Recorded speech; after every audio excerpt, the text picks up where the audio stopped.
Hi, it's Kristen Latendra from Bicoastal Vitality, and today is our first episode of our podcast, Classic Basic.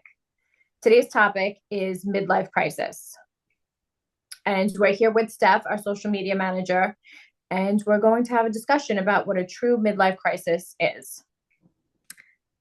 So, as you already said, we're going to be talking about what exactly a midlife crisis is. So, in your own words, how would you define it? Well, for me personally, in my opinion, I think a midlife crisis is truly an identity crisis. As we reach our 40s, 50s, we kind of truly find out who we are because in the beginning stages of life, we go by what our parents' expectations are, our religious beliefs, societal, norms. So we really just kind of conform to society and what life tells us we should do. And then once we get into our 40s or 50s, we kind of start to really realize our wants and our desires. So, like I said, midlife crisis, I think, is kind of a wrong term. I truly believe it's an identity crisis about truly figuring out who you are and what you want. What do you think would be the cause of something like that to happen specifically at that time? Well, again, when we're younger, we kind of do what we're told, so to speak, or what's socially acceptable or religiously, whatever religious beliefs, tell us that we should do. But as we get older, if you have children, they're usually grown by your 40s or 50s. If you have a career, you're usually settled in it, hopefully established financially. So now it's time for you to stop and breathe for a second because, the hustle and bustle of getting married, having children, establishing your career, it's kind of like just boom, boom, boom, boom, boom. But once you reach the 40s or 50s, you have kind of that little bit of break where it's like, wow, let me focus on myself. And hey, you know what? This is what I want. No, I don't like this anymore. I want to do this instead. So I think that's why it happens. So, a lot of people like to joke around, I think, with the term midlife crisis. And usually, when you hear that, a lot of people would say it's linked to like sports cars and affairs and moving down to Florida to, do stupid things. Why do you think that is? What do you think that might come from, and why would you agree? Well, I mean, some people do that, but again, it's all about finding yourself, right? And realizing that maybe a good part of your life is not really the way you wanted to live it, or maybe it was okay at the time, but now you want something different. So some people don't know how to handle it. So it's like, who am I? Why am I here? What is my purpose? Where am I going for the rest of my life? So they'll buy the sports car because let me feel young again, or some people have an affair because maybe they're just really not happy in their current situation anymore. Not saying it's acceptable, not saying that's the only reason why people do it, but the point is it's a struggle within yourself, and you're trying to identify yourself. So you're pulling at straws basically, just because this confusion is overwhelming you, and you're trying to get yourself straight and figure out what your real wants are. So, with everything that you've said, would you agree that in the age bracket from ranging from your 40s to your 50s to I would say even like late 50s, early 60s, that you're really becoming the person that you were supposed to be or you want to be? I mean, in my opinion, I do. I mean, I even for myself, for example, I mean, I got married, I had my children, not saying I was forced into certain things, and I picked my career because that's what I thought I wanted at the time. But you kind of just evolve as a person. I mean, obviously my marriage didn't work out, but I have two beautiful children. I had to learn how to do things completely on my own. So that kind of changes your personality and the way you handle things in life. And I also kind of changed my career, still always wanted to help people. I'm in the medical field, but took more of a preventative approach now, and a natural healing approach, which again came over time and came due to my experiences from me being sick for a few years. So all these life experiences eventually contribute to you finding out, good or bad experiences, who you truly want to be. So it's a part of life, but I think that that's really why that midlife crisis happens in your 40s or 50s. What other factors do you feel would arise during a midlife crisis aside from, let's say, I mean, you're not happy with your job or your relationship or, things like that. What else do you think that might creep up into a person at that age that would make them feel like they're having a identity crisis, so to speak? It's a very good question.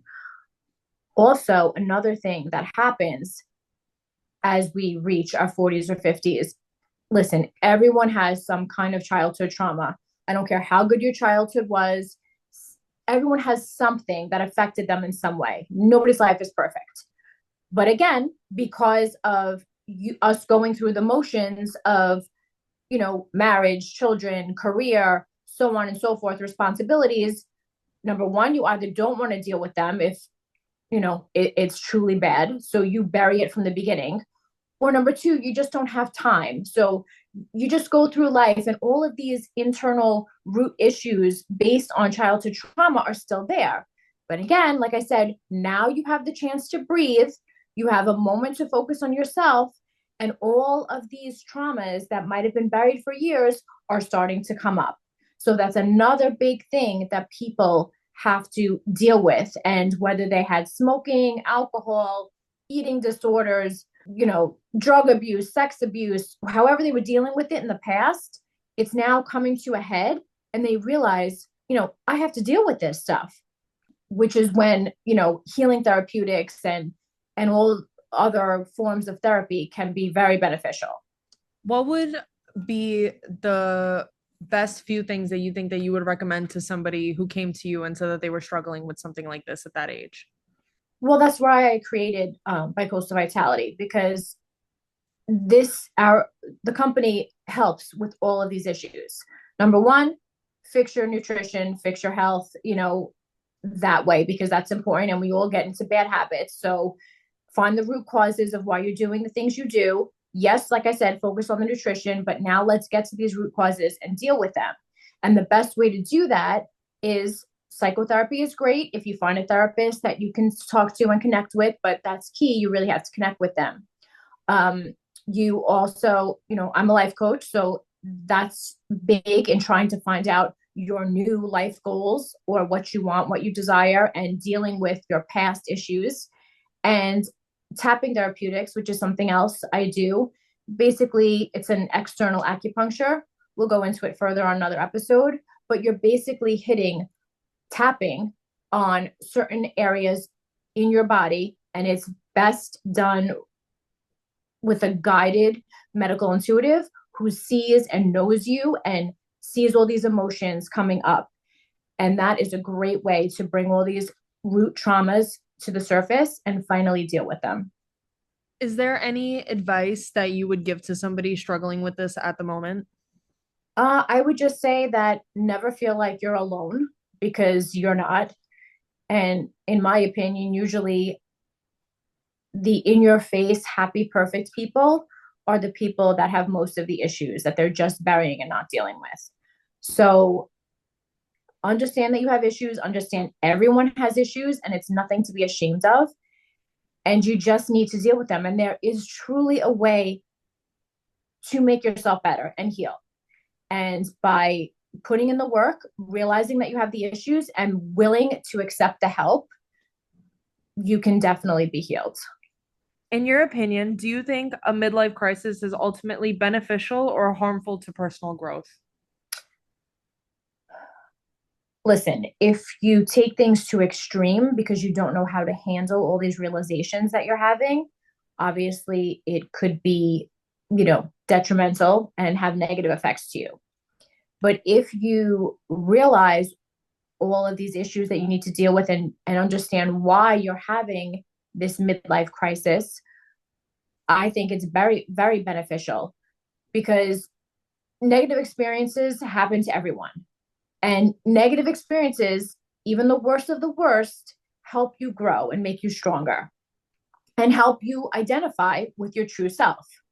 So all of these experiences need to happen. And the end result is that midlife identity crisis, which is okay. But you have to deal with it the right way and address the issues the right way instead of turning towards negative, coping mechanisms. Is there any way that you would hope that others, specifically the younger generations, would view this period of life based on your own experiences? Well, that's the key. And that's another thing we would like to do at Bicoastal Vitality. If you catch these traumas earlier, you'll actually prevent a lot of midlife crisis situations. Maybe not all, but you will help. The quicker you realize your issues and are willing to deal with them, you will prevent things from happening and exploding down the road. So the quicker you identify traumas and are willing to learn healthy coping mechanisms, and then your path is a little bit easier. Does that make sense? As you get older, instead of burying and burying things and realizing it once you're midlife. Are there any things that you would look forward to in your next chapter of life? Oh, me? Yeah, I have a lot to do in this life. Um, this company is definitely the path I was supposed to be on.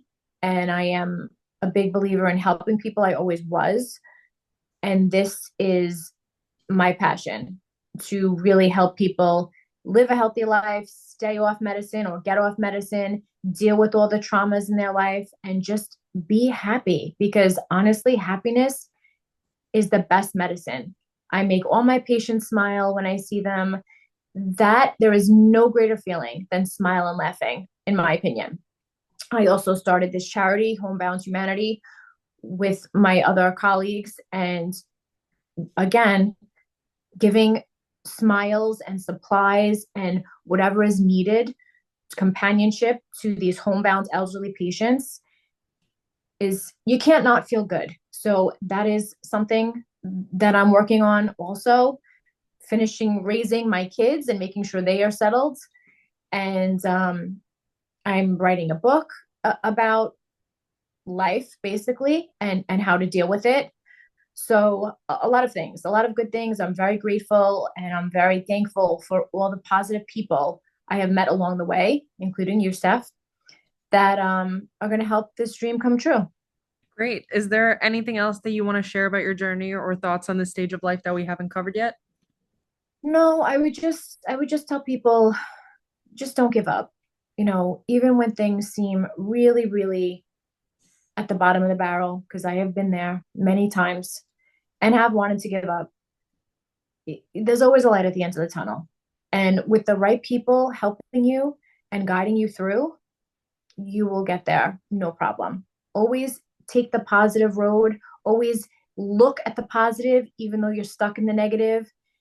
And there's always someone out there, unfortunately, that has it worse than you. So keeping that positive attitude and strong mindfulness will get you through.